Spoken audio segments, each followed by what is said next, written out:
Ya, selamat pagi teman-teman. Saya akan mulai training selanjutnya yang nomor 3 untuk viewing. Langsung aja ya. Eh, Setelah kemarin kita bahas share, listing. Jadi urutannya listing dulu, share, terus yang ketiga sekarang viewing.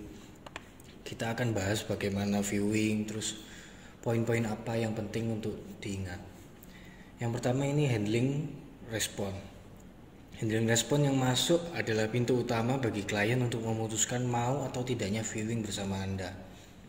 Mulai dari cara menerima telepon, membalas chat masuk, memahami request yang diminta, dan memberikan alternatif yang sesuai dengan kebutuhan keinginan klien. Jadi maksudnya gini, kalau kita sudah listingannya sudah bagus, harganya murah, propertinya di lokasi yang strategis, banyak dicari orang, terus kita iklankan malah lebih cepat dapat respon karena hal-hal tadi.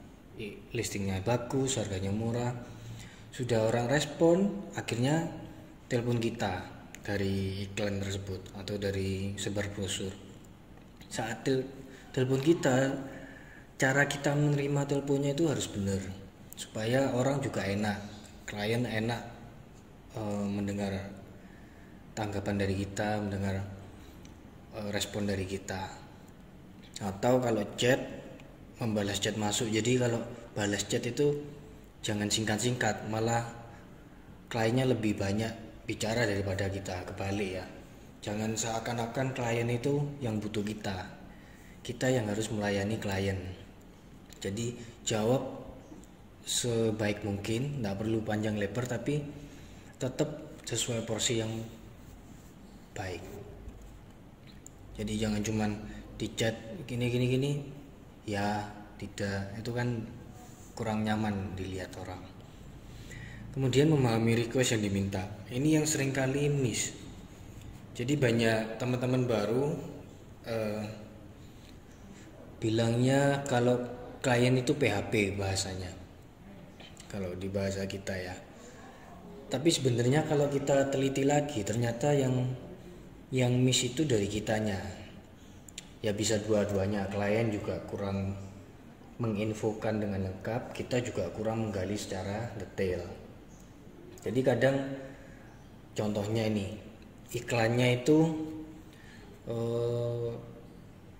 rumah Syabuni, harga 1M.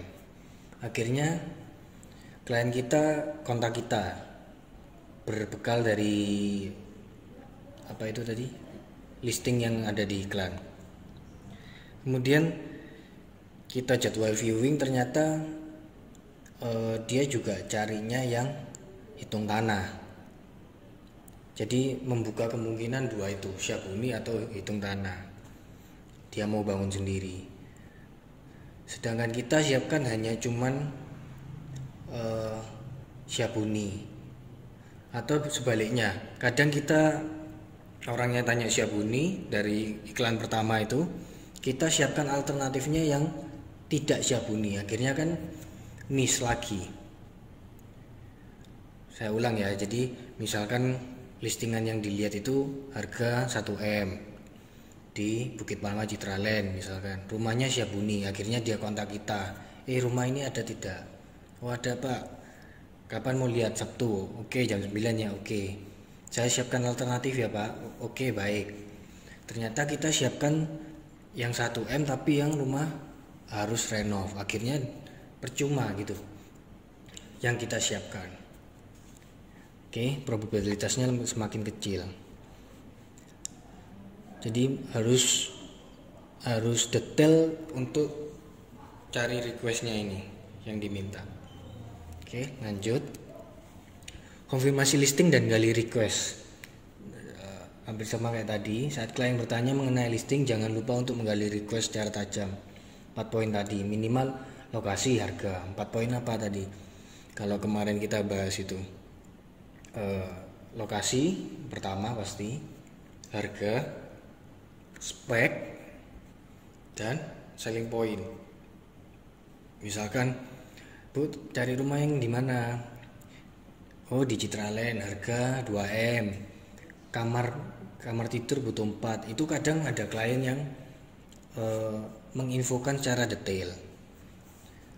Biasanya klien-klien yang sudah beberapa kali viewing pasti begitu. Tapi kalau kliennya cuman saya mau Citraland yang iklan ini, nah beliau kan cuman hanya ngomong tentang iklan tersebut satu itu. Di situ kita harus gali requestnya supaya kita bisa beri alternatif yang sesuai, dan waktu viewing akhirnya tidak buang-buang waktu. Tujuannya memastikan listing yang dilihat adalah sesuai dan kita mendapat pandangan jelas apa yang dicari klien. Ya, jadi gali request. Terus beri alternatif listing yang sesuai. Pahami apa yang dibutuhkan dan diinginkan klien supaya kita tidak salah memberikan alternatif. Dimana banyak klien tidak merespon karena kita ternyata mispersepsi dengan listing yang dicari klien. Jadi gini, kita sudah viewing kayak tadi, satu yang benar sesuai yang ditanyakan di iklan. Misalkan 2 lainnya kita siapkan alternatif ternyata tidak sesuai, dan yang satu pun kurang cocok. Akhirnya waktu kita follow up terus kita kirim lagi nih, kita kirim alternatif yang tidak sesuai lagi. Akhirnya banyak klien akhirnya tidak merespon karena terjadi miss gitu ya. Dia carinya Syahbuni, kita ngirimnya rumah yang kurang bagus, rumah yang lama-lama atau bahkan hitung tanah, sedangkan beliaunya butuhnya yang Syahbuni cepat ditempati. Itu contohnya ya. Alternatif bisa diperoleh dari mana saja dan berikan alternatif maksimal 5 listing bertahap supaya tidak membuat klien bingung. Jadi waktu pertama itu kirim 5 listing dulu maksimal. Terus kalau 5 itu enggak cocok, kirim lagi 5 supaya nggak bingung. Jangan tiba-tiba dikirimi 20, akhirnya kan juga kurang nyaman. Oke. Terus ajak klien viewing atau meet up. Jadi kalau sudah kita follow up tadi itu, kita gali request dan lain-lain, ajak viewing. Ajak lihat tempatnya, ajak lihat lokasinya, ajak lihat propertinya.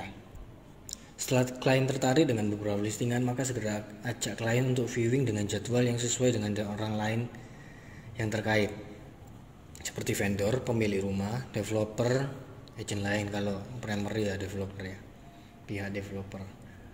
Pastikan untuk hari, tanggal, dan jam serta titik temu dan konfirmasi ke semua orang yang terlibat tanpa terkecuali. Jadi kalau ajak meet up atau viewing ya confirm ke semua pihak supaya nggak miss. Oke. Tempatnya, jamnya, tanggal berapa, hari apa, di mana, kayak gitu. Oke, lanjut kita next. Catatan viewing, apa yang harus diperhatikan? 1. Menentukan lokasi bertemu. Tentukan titik temu yang ramai dan terdekat dengan lokasi yang mudah dijangkau oleh klien. Supaya apa? 1. Supaya mudah dicari oleh klien, karena kan nggak semua klien tahu lokasinya. Terus 2, supaya aman juga di tempat ramai, supaya dua-dua nyaman, kita nyaman, klien juga nyaman kalau ketemu di tempat ramai. Terus 3, supaya menghindari miskomunikasi. Jadi misalkan kalau kita kasih tempat langsung, kadang ada beberapa klien langsung datang ke sana, sudah lihat beliau datang duluan, kita yang belum datang malah. Akhirnya beliau pulang dulu. Tapi sebaiknya kita harus lebih on time ya. Jadi minimal setengah jam sebelum jam bertemu. Oke. Ini di poin 2 saya bahas on time datang dan cek lokasi. Confirm dulu sebelum berangkat. Jadi kalau sebelum berangkat tuh confirm dulu, Bu, Pak, saya berangkat ya. Nanti saya konfirmasi, nanti kita ketemu di sini lagi ya. Gitu. Datang 1 jam sebelumnya dan cek akses ke lokasi properti dan siapkan. Buka jendela, nyalakan lampu supaya nggak pengap ya. Kalau rumahnya nggak dihuni. Jadi ini kan kita nentukan lokasi titik bertemu. Kita sudah ke sana, terus kita ke lokasi atau langsung ke lokasi boleh. Cek dulu, buka pintu, buka jendela, nyalakan lampu, tutup lagi pintunya, kembali ke lokasi ini nunggu klien. Jadi waktu kesini lagi kondisi sudah siap. Oke, kondisi propertinya. Atau kalau ada penghuni ya tinggal izin lagi ke penghuni, Pak sebentar lagi akan datang ini. Oke, kembali ke pos ini ke titik bertemu tadi ya, dan berdoa. Online HP, jadi HP-nya jangan dimatikan supaya klien kalau ada apa-apa misalnya salah jalan atau apa bisa kontak kita. Kalau sudah di titik temu ya confirm ke klien sebelum kita sudah sampai di sana supaya klien juga tahu posisi kita. Apabila 10 menit dari waktu, coba tanyakan posisi klien untuk memastikan klien tidak kesulitan ke titik temu. Jadi kalau jam 8 nih, ya jangan langsung jam 8 telepon. Kadang kan namanya orang perjalanan ada molornya dikit. Kasih waktu 10 menit baru kita follow up kalau memang klien belum datang atau belum menghubungi kita. Takutnya klien ada kesulitan ke lokasi. Yang keempat, kalau kliennya sudah datang, perkenalkan diri dengan pede. Kesan pertama yang penting adalah sapa dengan senyum dan perkenal diri dengan suara yang jelas dan ramah. Jadi klien datang ya salamin, senyumin, terus perkenalkan nama dengan suara yang jelas. Kalau sudah, iringi ke lokasi. Tadi kan kita di titik temu ini sudah ketemu, kenalan, langsung ke lokasi. Iringi ke lokasi dengan pelan. Posisikan diri di depan, kita yang nuntun jalannya untuk mengantar klien ke lokasi, dan jangan sampai klien tertinggal atau kehilangan jejak kita. Selanjutnya, attitude dan siapkan tools. Saat di lokasi jangan memotong pembicaraan klien. Ini sering terjadi ya secara tidak sadar atau sadar. Jadi kalau ada ownernya di lokasi, terus ada buyer, mereka saling ngobrol ya, nggak perlu motong, biarkan mereka berbicara. Terus berikan info yang benar, jangan dibuat-buat, sesuai apa adanya. Serta siapkan PK, product knowledge atau press list kalau di produk primary ya, kalkulator KPR. Jadi kalau klien tanya kita sudah siap. Jadi ini harus disiapkan. Oke, sampai sini jelas. Kita lanjut. Terima kasih.